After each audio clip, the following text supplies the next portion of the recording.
Hi student, अगर जो आप गुजरात बोर्ड में स्टैंडर्ड 12th में पढ़ते हो तो मार्केट में मार्वल आ चुकी है। ये मार्वल आपको करनी चाहिए। इसमें क्या है, हर एक सब्जेक्ट के 8 पेपर हैं और ये हर एक सब्जेक्ट में 8 पेपर आपने अच्छे से कर लिए तो बोर्ड में आपके अच्छे मार्क्स आने के पूरे चांसेस हैं। आपको लेना ही चाहिए और सब सब्जेक्ट करने चाहिए। ठीक है, मैं आपको स्टैटिक्स और अकाउंट दोनों के पेपर कवर कराऊंगा और पूरी कोशिश करूंगा जल्दी से वीडियो बनाऊं, क्योंकि अभी हमारे पास टाइम नहीं है। तो मैं पूरी कोशिश करूंगा जल्द से जल्द वीडियो बनाने की। और आप समझ सकते हो वीडियो बनाने में बहुत टाइम लगता है, बहुत मेहनत लगती है। अगर जो आपको ये वीडियो पसंद आ रहे हैं तो प्लीज़ लाइक करना और शेयर जरूर करना, क्योंकि इसका सबको बेनिफिट हो सके। ठीक है, तो अभी हम आज इसमें से स्टैटिक से स्टार्ट कर रहे हैं, पेपर 2 स्टार्ट कर रहे हैं। पेपर 2 क्यों स्टार्ट कर रहे हैं, 1 का पूरा सॉल्यूशन मिला हुआ है। अगर जो आपको कोई भी डाउट हो, पेपर 1 में कोई भी डाउट हो तो मुझे कमेंट करना, मैं पूरी कोशिश करूंगा उसका सॉल्यूशन आपको बताने की, उसका भी वीडियो बना दूंगा। कोई भी डाउट हो तो मुझे इन्फॉर्म करना। ठीक है, तो अभी हम स्टार्ट करते हैं। ओके, तो स्टूडेंट अभी हम देखो पेपर 2 स्टार्ट कर रहे हैं स्टैटिक्स का। ठीक है, उसमें आज हम सेक्शन ए करेंगे। आप देख सकते हो उसमें फर्स्ट नंबर देखो क्या मिला हुआ है, which index number is used by reserve bank of India RBI.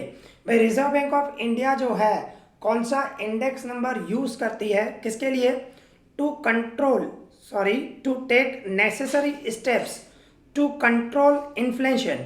Inflation मतलब महंगाई, महंगाई को कंट्रोल करने के लिए आरबीआई कौन सा इंडेक्स नंबर यूज करती है। ठीक है ना, by studying the changes in price level, जो प्राइस लेवल चेंज हो रही है तो उसका आंसर आएगा आपका B, wholesale price index number.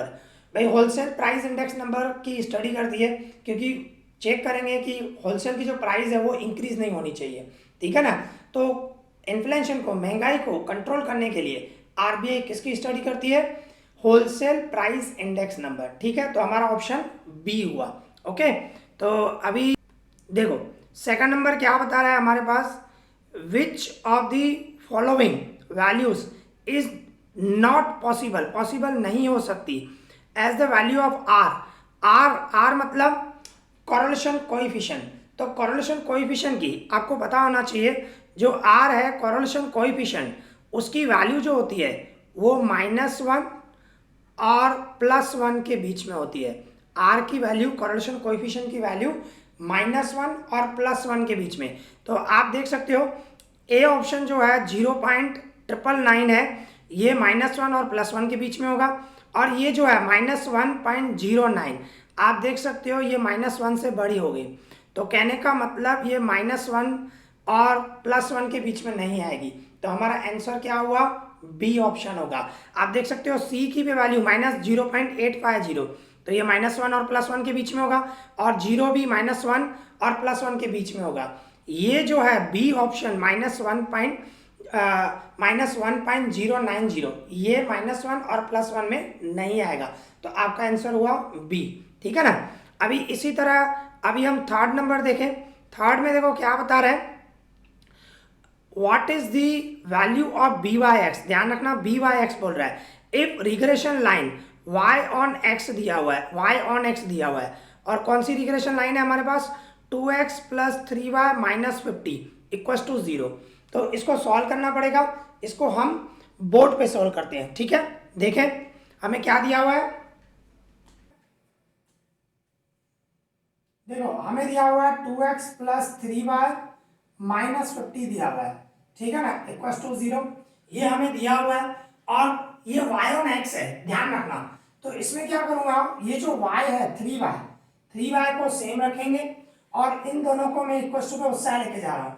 ये +2x है, इक्वल टू के उस साइड जाएगा तो -2x हो जाएगा, और ये -50 है उस साइड जाएगा तो +50 हो जाएगा।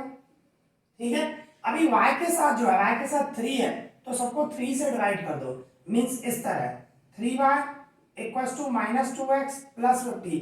पहले मैंने सेम रखा पूरा, अभी y के साथ 3 है तो मैं सबको 3 से डिवाइड कर रहा हूँ, सबको 3 से डिवाइड कर सकते हैं।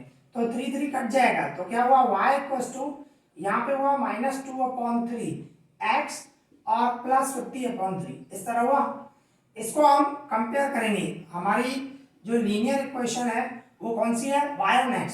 तो मतलब हमारी y इक्वल्स टू, इस तरह हमारी इक्वेशन होती है minus B Y X into X plus ए।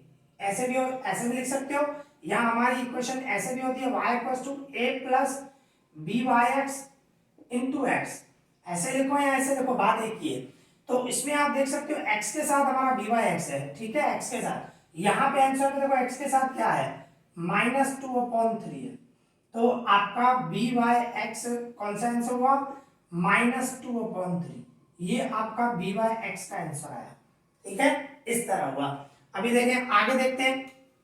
अभी इसी तरह आप देखो, अभी हम 4 नंबर पढ़ रहे हैं, क्या बता रहा है, state the independent variable of time series. Time series का इंडिपेंडेंट वेरिएबल बता रहा है, तो वो कौन सा होता है, टाइम, टी, ये होता है इंडिपेंडेंट वेरिएबल, ठीक है, टाइम, ध्यान रखना। इसके बाद 5 नंबर क्या बता रहा है, according to mathematical definition. Mathematical definition से और प्रोबेबिलिटी की जो मैथमेटिकल डेफिनेशन है उसके हिसाब से व्हाट इज द प्रोबेबिलिटी क्या होगा ऑफ ईच आउटकम, हर एक आउटकम की, अमॉन्ग एन आउटकम।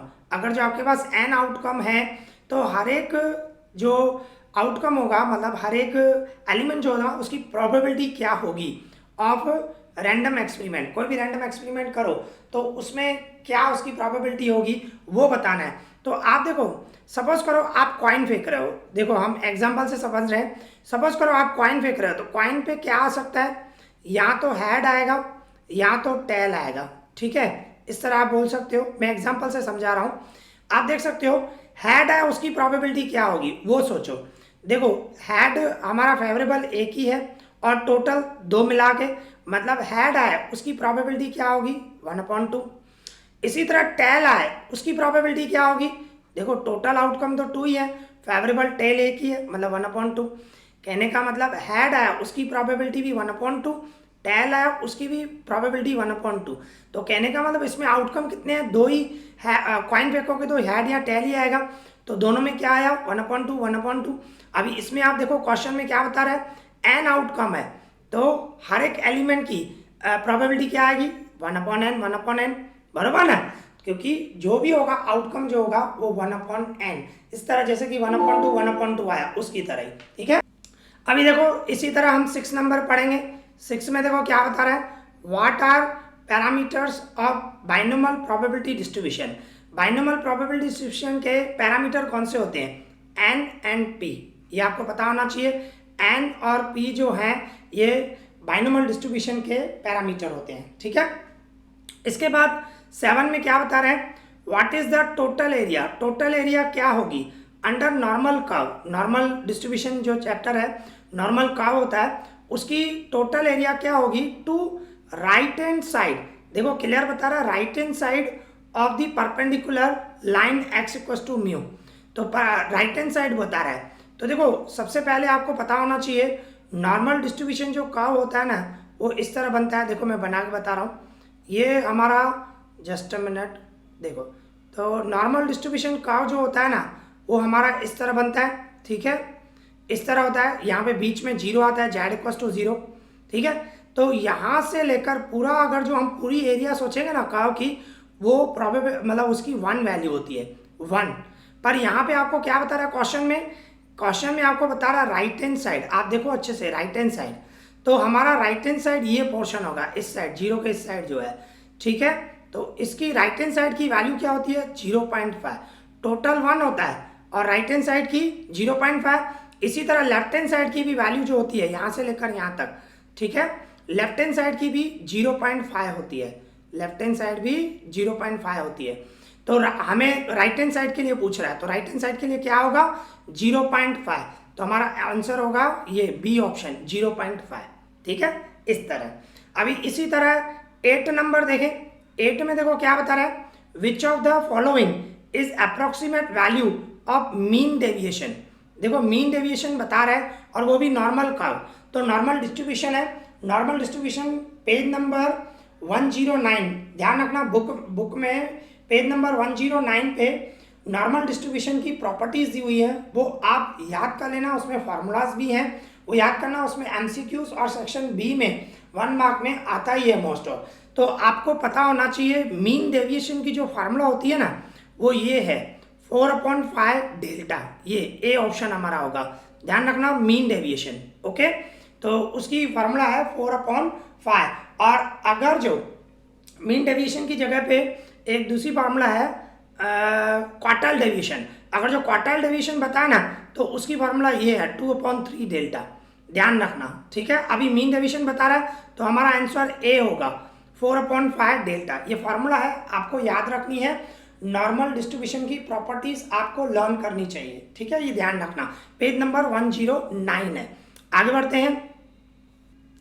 अभी इसी तरह आप देख सकते हो 9 नंबर क्या बता रहा है, what is the value of limit x tends to -2 है, x टेंड्स टू -2 और 20।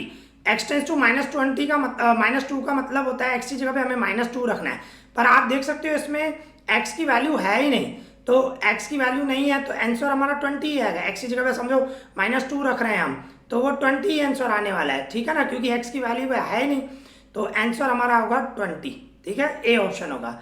अभी इसी तरह 10 नंबर है। 10 क्या बता रहा है, what is the derivative, derivative बता रहा है differentiation. F X equal to हमें दिया हुआ है 4/x², ठीक है। तो इसको हम बोर्ड पे कर रहे हैं, ज्यादा अच्छे से समझ में आएगा। ओके, तो देखिए, देखो हमें क्या मिला हुआ है, F X equal to 4/x² मिला हुआ है, ठीक है। इसका हमें डेरिवेटिव करना है, तो इसका डेरिवेटिव करोगे तो क्या करना है, सबसे पहले तो आपको एफ एक्स इक्वल टू क्या लेना है, ये 4, x की 2 है, ऊपर लेके जाऊंगा तो x की -2 हो जाएगी। मैं ऊपर लेके जा रहा हूँ, अभी डेरिवेटिव कर, पहले क्या इसको ऊपर लेके जाओ, ये x की 2 है, ऊपर लेके जाऊंगा तो x की -2 पावर हो जाएगी। अभी क्या करूंगा, इसका डेरिवेटिव करूंगा f'(x), ठीक है, f'(x), तो ये 4 सेम रखो। अभी x⁻n वाली फॉर्मूला, n नीचे आ जाएगा और x की n-1 मीन्स ये -2 है, -2 पावर नीचे आ जाएगी और x की क्या हो जाएगी, -2 -1, इस तरह हो जाएगा। फिर क्या होगा, ये 4 सेम, अभी यहाँ पे -2 और x की -2 और -1 -3 पावर होगी, इस तरह। अभी जो नंबर है इनका मल्टीप्लाई करो भाई, 4 को 2 से मल्टीप्लाई करो, 4 2 जा 8, -8 होगा, और x की -3 है तो मैं नीचे लेके आऊंगा तो x की 3 हो जाएगा, इस तरह, ठीक है।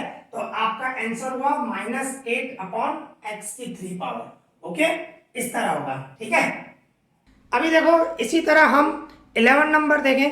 11 में देखो क्या बता रहा है, if one number is randomly selected between 1 and 20, ध्यान रखना, एक ये 1 है और ये 20 है, तो 1 और 20 के बीच में है, बिटवीन बता रहा है, ये ध्यान रखना, 1 और 20 के बीच में रैंडमली एक नंबर हम सेलेक्ट कर रहे हैं। What is the probability, probability क्या होगी, that the number is multiple of 5, भाई 5 का मल्टीपल हो तो उसकी प्रोबेबिलिटी क्या होगी। इसको भी हम बोर्ड पे समझ रहे हैं तो ज्यादा इजी समझ में आएगा, ठीक है। तो देखो देखो हमें क्या बता रहा है, हमें बता रहा है कि 1 और 20 के बीच में कोई एक नंबर सिलेक्ट करना है, तो 1 और 20 के बीच में बता रहा है, 1 और 20 के बीच में मतलब 1 और 20 नहीं लेना है, ये ध्यान रखना, 1 और 20 के बीच में बोल रहा है, तो हमारे कौन से नंबर होंगे, 2 3 4 5 6 so on up to 19 तक होंगे, मतलब हमारे टोटल नंबर होंगे 18। 1 और 20 नहीं लेना है, ये ध्यान रखो, क्वेश्चन में बता रहा है बिटवीन 1 and 20, 1 और 20 के बीच वाले, तो 1 और 20 के बीच वाले 2 से स्टार्ट होंगे 19 तक, तो टोटल हमारे 18 नंबर हुए, 18 हुए, ठीक है। और इसमें हमारे फेवरेबल क्या बता रहा है, मल्टीपल ऑफ 5 बता रहा है, तो मल्टीपल ऑफ 5 कौन से होंगे, 5 10 15, ठीक है ना, मल्टीपल ऑफ 5 ये होंगे, मतलब 5 का डबल सोचो, ठीक है ना, तो मल्टीपल ऑफ 5 ये होंगे 5 10 और 15। अभी प्रोबेबिलिटी की फार्मूला क्या होती है, favourable outcome divide total outcome, ये आपके फेवरेबल आउटकम है, 3 नंबर है, मतलब फेवरेबल 3 हुआ और टोटल कितने हैं 18, 18 ना, 2 से लेकर 19 तक। प्रोबेबिलिटी डायरेक्ट लिख रहा हूँ, आप फार्मूला में लिख सकते हो, अभी एमसीक्यूज है तो मैं डायरेक्ट आंसर ही लिख रहा हूँ, ये फेवरेबल डिवाइड में टोटल, तो 3 का डबल लगाओ, 3 1 जा एंड 3 6 जा, मतलब आपका आंसर हुआ 1/6, ठीक है, इस तरह, ओके। अभी देखो इसी तरह हम क्वेश्चन नंबर 12 देखेंगे। 12 देखो क्या बता रहा है, in normal distribution usually percentage of observation are included in the limit mu plus minus delta. देखो ये भी पेज नंबर मैंने जो आपको बताया, ये नॉर्मल डिस्ट्रीब्यूशन की प्रॉपर्टीज हैं, वो आपको याद रखनी है। म्यू प्लस माइनस डेल्टा, उसके लिए कौन से परसेंटेज होते हैं वो आपको याद रखने हैं। 68.26 है। आप देखोगे, आपको देखना चाहिए जो नॉर्मल डिस्ट्रीब्यूशन है उसकी प्रॉपर्टीज पेज नंबर 109 पे, वो पूरा पढ़ना। वो क्या थ्योरी भी आएगी और उसमें से एमसीक्यूज और सेक्शन बी में भी शॉर्ट क्वेश्चन आंसर आ सकते हैं, तो अच्छे से पढ़ना, ये ध्यान रखना, ठीक है।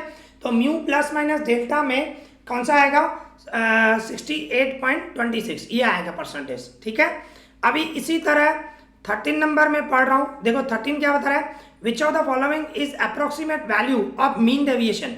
देखो फिर से मीन डेविएशन बता रहा है फॉर नॉर्मल का, वही नॉर्मल डिस्ट्रीब्यूशन बता रहा है, ठीक है ना, नॉर्मल वेरिएबल। तो सेम मीन डेविएशन आगे हम करके, मीन डेविएशन की फॉर्मूला मैंने आपको बताई, ये है, ठीक है, 4/3 डेल्टा, ये आंसर आएगा। ये सेम नॉर्मल डिस्ट्रीब्यूशन की प्रॉपर्टीज ही हैं, तभी मैं बोल रहा हूँ पेज नंबर 109 आपको पढ़ना चाहिए। बहुत सारे इसमें से एमसीक्यूज और सेक्शन भी आएगा ही, ठीक है। तो 4/5 डेल्टा मीन डेविएशन, यहाँ पे अगर जो क्वार्टाइल डेविएशन होता तो ये आंसर होता 2/3 डेल्टा, ध्यान रखना, ठीक है। अभी हमारा आंसर ये होगा क्योंकि मीन डेविएशन पूछ रहा है, 4/5 डेल्टा, ओके। अभी इसी तरह हम 14 नंबर पढ़े। 14 में देखो क्या बता रहा है, mean and first quartile, mean and first quartile for normal distribution, same normal distribution का ही बता रहा है। मीन और फर्स्ट क्वार्टाइल आर 11, मतलब मीन हमें 11 दी हुई है और फर्स्ट क्वार्टाइल Q1 हमें 3 मिला हुआ है। तो क्या पूछ रहा है, विच of the following is the value of third quartile. Third quartile मतलब हमें Q3 फाइंड करना है, ठीक है। इसमें भी आप देखोगे ना तो ये फॉर्मूला है, देखो इसको भी हम बोर्ड पे कर रहे हैं और ये भी फॉर्मूला है, प्रॉपर्टीज ही है नॉर्मल डिस्ट्रीब्यूशन की, जो मैं आपको बोल रहा हूँ पढ़ना चाहिए। तो अभी देखो हमें क्या दिया हुआ है, मीन और फर्स्ट क्वार्टाइल दिया हुआ है और थर्ड क्वार्टाइल फाइंड करना है। तो देखो किस तरह होगा, बोर्ड पे समझ रहे हैं। देखो अभी हमें क्या दिया हुआ है, मीन और फर्स्ट क्वार्टाइल दिया हुआ है, तो हम ये फॉर्मूला लगाएंगे। मीन की फॉर्मूला, मीन एक्स बार बोल सकते हो या मैं सिर्फ मीन ही लिख देता हूं, ठीक है भाई। Mean equals to mean, normal distribution में आपको बताना चाहिए मीन, मीडियन, मोड सब सेम होते हैं। तो मैं मोड की हकीकत में फॉर्मूला है ये, मीन की नहीं है, पर ये ध्यान रखना mean, mode, median normal distribution में तीनों सेम होते हैं। तो मोड की फॉर्मूला होती है Q1 प्लस Q3 डिवाइडेड 2। आप नॉर्मल डिस्ट्रीब्यूशन वही बता रहा हूँ, प्रॉपर्टीज पढ़ोगे उसमें लिखी हुई है, ठीक है। तो आपको ध्यान रखनी है, मोड की फॉर्मूला है Q1 प्लस Q3/2। तो सॉरी मोड भी नहीं है, मीडियन की फॉर्मूला है, ये मीडियन की फॉर्मूला है। खैर वैसे ही मीन, मीडियन, मोड तीनों इक्वली होते हैं। तो मीडियन की formula Q1 plus Q3 divided 2। तो हमें मीन जो दिया हुआ है वही मीडियन होगा। तो मीन हमें क्या दिया हुआ है, 11 दिया हुआ है, और फर्स्ट क्वार्टाइल हमें क्या दिया हुआ था क्वेश्चन में, फर्स्ट क्वार्टाइल 3 मिला हुआ है, तो 3 और प्लस Q3 थर्ड क्वार्टाइल हमें फाइंड करना है, डिवाइडेड 2। तो ये होगा 11, 2 इधर आ जाएगा मल्टीप्लाई में, इक्वल्स टू में 3 प्लस Q3 होगा, तो इन दोनों का मल्टीप्लाई करूं 22, ये प्लस 3 ऐसा ले जाऊंगा -3, तो हमें Q3 थर्ड क्वार्टाइल मिल जाएगा। 22 में से 3 गए 19, तो हमारा थर्ड क्वार्टाइल जो हुआ 19, ये हमारा आंसर हुआ, ओके। अभी देखो इसी तरह हम क्वेश्चन नंबर 15 पढ़ेंगे। 15 में क्या बता रहा है, विच वेरिएबल इज कंटिन्यूअस वेरिएबल। भाई नीचे आपको वेरिएबल दिए हुए हैं, तो कौन सा कंटिन्यूअस है। कंटिन्यूअस मतलब क्या है, आप ग्रुप में लिख सको, जैसे कि नंबर ऑफ एक्सीडेंट। अभी नंबर ऑफ एक्सीडेंट क्या होता है, आप ऐसे भी लिख सकते हो, ग्रुप में लिखने की जरूरत नहीं है भाई, 0 एक भी एक्सीडेंट नहीं हुआ, या 1 एक्सीडेंट हुआ, या 2 एक्सीडेंट, तो ये जो है ये कंटिन्यूअस नहीं है। इसी तरह नंबर ऑफ रेनी डेज, अभी रेनी डेज भी आप ऐसे लिख सकते हो भाई, पहले दिन पे बारिश पड़ी, दूसरे दिन पे बारिश पड़ी, ऐसे आप बोल सकते हो, तो वो भी कंटिन्यूअस नहीं है, ठीक है। इसी तरह number of children, number of children में भी आप ऐसे बोल सकते हो, फैमिली में भाई एक चाइल्ड है, 2 चाइल्ड है, या 3 चाइल्ड है, कंटिन्यूअस नहीं, ग्रुप में नहीं दिखाओगे, कहने का मतलब। तो और तो आपका आंसर क्या हुआ, मैक्सिमम टेम्परेचर। तो टेम्परेचर जो होता है ना, आप दिखा सकते हो भाई, ग्रुप में दिखा सकते हो, 0 to 10 डिग्री, 10 to 20 डिग्री, मतलब ग्रुप में दिखाओगे, उसको बोलते हैं कंटिन्यूअस वेरिएबल। तो हमारा आंसर क्या हुआ, मैक्सिमम टेम्परेचर, ठीक है। इस तरह ध्यान रखना। और इसके बाद 16 में देखो क्या बता रहा है, विच of the following of the formula of probability of an event not getting, not बता रहा है, ध्यान रखना, not getting a success, success नहीं हो इन बाइनोमियल डिस्ट्रीब्यूशन, बाइनोमियल डिस्ट्रीब्यूशन में विच पैरामीटर्स एन एंड पी, मतलब जिसके पैरामीटर एन और पी है, ठीक है। तो बिल्कुल इजी है, आपको पता होना चाहिए बाइनोमियल डिस्ट्रीब्यूशन की हमारी फार्मूला क्या होती है। बाइनोमियल डिस्ट्रीब्यूशन की हमारी फार्मूला होती है P X equals to, formula होती है एन सी, देखो फा नहीं रहा है इसमें, तो एन सी एक्स और उसके बाद p की x पावर और q की कौन सी पावर होती है, q की पावर होती है n माइनस एक्स, ठीक है। इस तरह हमारी ये फार्मूला है। तो इसमें क्या करना है आपको, क्लियर बता रहा था, not getting success, not getting बता रहा है, मतलब x की जगह पे हम 0 रखेंगे, मीन्स इस तरह होगा हमारा, ध्यान देना, ये n और c और x की जगह पे मैं 0 रखूँगा, फिर p सेम x की जगह पे 0 रखूँगा, और ये q सेम रखूँगा, n सेम रहेगा और x की जगह पे मैं 0 रखूँगा, ठीक है। तो कहने का मतलब आंसर कौन सा हुआ, एन सी 0, p की 0 पावर और q की n पावर, n माइनस 0, 0 लिखने की जरूरत नहीं है। तो आप देखो ऑप्शन में कौन सा है, देखो ये बी ऑप्शन है, आप देखो एन सी 0, p की 0 पावर और q की n, तो ये आपका आंसर हुआ, आप चेक कर सकते हो, देखो इस तरह, ठीक है। तो ये हमारा 16 हुआ। अभी आगे बढ़े, देखो अभी आगे क्या बता रहा है, 17 पढ़ रहा हूँ, क्या बता रहा है, what is the interval form, interval form है 0.02 नेबरहुड ऑफ -2। तो इसमें क्या होगा, अभी इंटरवल फॉर्म हमें दिखाना है, इंटरवल फॉर्म मतलब इसमें क्या होगा, ये ए की वैल्यू है और ये डेल्टा की वैल्यू है, तो इसको मैं बोर्ड पे करा रहा हूँ, ठीक है, देखते हैं। देखो इसमें हमें क्या दिया हुआ है, देखो इसमें हमें क्या दिया हुआ है वो समझिए, हमें a की वैल्यू मिली हुई है -2 है और डेल्टा की वैल्यू जो दी हुई है वो 0.02 है, ठीक है, 0.02 है। तो इंटरवल फॉर्म की फॉर्मूला होती है a माइनस डेल्टा, बीच में कामा a प्लस डेल्टा, और उसको ऐसे ब्रैकेट में रखते हैं इंटरवल फॉर्म। तो इसमें वैल्यू रखनी है, a की जगह पे आएगा -2, डेल्टा की जगह पे आएगा 0.02, कॉमा यहाँ पे भी a की जगह -2 प्लस डेल्टा की जगह पे 0.02, ठीक है। अभी क्या करोगे, ये माइनस माइनस प्लस होगा, साइन बढ़ेगी रहेगी, और इन दोनों का प्लस करोगे तो क्या आएगा 2.02, और ये -2 और प्लस तो साइन बढ़ेगी आएगी, 2 में से ये माइनस करोगे तो क्या आएगा 1.98 आएगा। तो आपका आंसर ये हुआ -2.02 एंड -1.98। आपका जो एमसीक्यूज है उसमें प्रिंटिंग मिस्टेक है, यहाँ पे -1.98 आएगा, आप देखना प्रिंटिंग मिस्टेक है, इसमें ऑप्शन जो है सी है, सी में -98 लिखा हुआ है, 98 नहीं -1.98 आएगा, ओके देख लेना आप, ओके। तो हमारा ये सी ऑप्शन होगा। देखो अभी हम इसी तरह 18 नंबर करेंगे, क्या बता रहा है, what is the modulus form, N मतलब नेबरहुड दिया हुआ है 5 एंड 0.02, मतलब ये जो 5 है वो ए की वैल्यू है और ये डेल्टा की वैल्यू है 0.02, उसको मॉड्यूलस फॉर्म में दिखाना है। तो मॉड्यूलस फॉर्म की फॉर्मूला क्या होती है आपको पता होना चाहिए, देखो इस तरह होता है x माइनस ए, इस तरह यहाँ पे ऐसे मॉड्यूलस आता है, फिर लेस देन डेल्टा, इस तरह। तो इसमें आपको खाली वैल्यू रखनी है, ये x सेम रहेगा, ठीक है, x सेम रहेगा, माइनस a की जगह पे मैं क्या रखूँगा, a हमारा क्या है 5 है, ठीक है, x की जगह पे यहाँ पे मैं 5 रखूँगा, इस तरह रहेगा, और फिर लेस देन डेल्टा की जगह पे रखूँगा 0.02, इस तरह खाली वैल्यू पुट करनी है और कुछ भी नहीं। तो आपका आंसर कौन सा हुआ आप चेक करो, देखो ये डी ऑप्शन होगा, ठीक है ना, D option, x minus 5 modulus में लेस देन 0.02, ये मॉड्यूलस फॉर्म है, आपको फॉर्मूला याद होनी चाहिए।